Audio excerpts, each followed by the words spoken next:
take a guy like Warren Buffett. When you think about investments, you think about a Warren Buffett, right? You take a Ray Dalio. You got to put him in there, right? Ray Dalio, what he's done himself.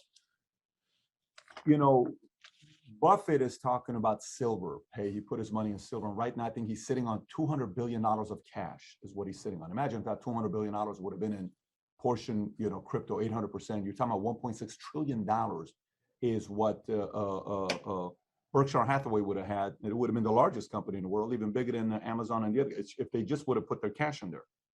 But Buffett is not bought in. Ray Dalio's critical about it because he thinks regulation is going to get to it. Do you think what is happening is the old timers who have had their set of philosophies that's worked for them for decades, they are so set in stone with the way they see what's worked for them that they're not willing to break from it to say, hey, maybe we have to take a look at what's going on with crypto. Do you think the next phase, a lot of these old school, heavy duty people that we've respected for decades are going to be exposed? Not even exposed like they don't know what they're doing. Obviously, they know what they're doing, but maybe their method of investment is outdated for 2021. And these are people you and I admire. These are people that we have a lot of respect for. What do you think about that? Yeah, so I think it's important to call it right out of the gate. Anyone who says that Warren Buffett is an idiot or Ray Dalio or, name your kind of favorite kind of historic return investor, they're just being intellectually dishonest. So they had an epic run. They're absolutely some of the best investors in the world. Now, with that said, they made most of their money or the decisions they made that made most of their money in a different world. Right? It wasn't a digital technology driven world for the most part as we know it today. And so when you look at, a Warren Buffett, for example, he hasn't outperformed the S&P for the last decade. Now, again, that doesn't take anything away from his track record. He's one of the best investors in the world, but the world has either changed or he's the rational person in an irrational world. So you can take your pick as to why this has played out this way, but he hasn't beat the S&P in the last decade. And so if you had taken his approach, you've underperformed. Now, there's plenty of people who say, well, look at somebody on the extreme other end, Masayoshi Son from SoftBank, right? Who I don't think anyone thinks that Masayoshi and Warren Buffett sit down and they're like, we're going to pick the same stocks. We're going to pick the same investment strategy, right?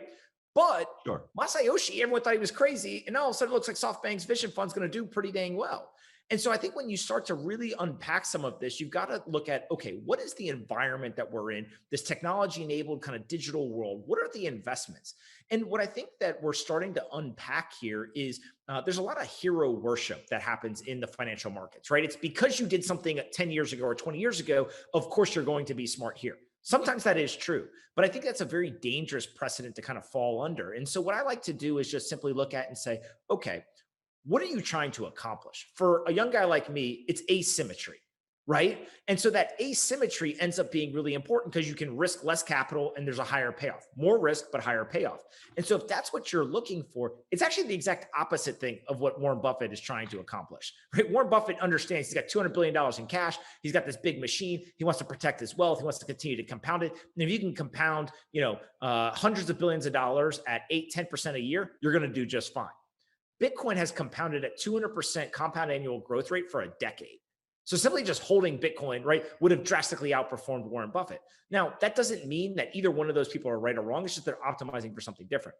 And so what I think will end up happening is the older generation, the folks who are kind of at the ends of their career, they're not going to come around, right? A lot of them will even say that I'm not a technology investor. I don't understand this stuff. It violates a lot of my worldview. I'm a value person or whatever their strategy is. What I do think is likely to happen, though, is a lot of the younger people in their organizations, as they rise up in kind of power, influence, and positions, they'll start to diversify into a lot of this. So there will be a day where Berkshire Hathaway buys Bitcoin. It's probably not going to be Warren Buffett pulling the trigger on that decision. It'll probably be somebody else.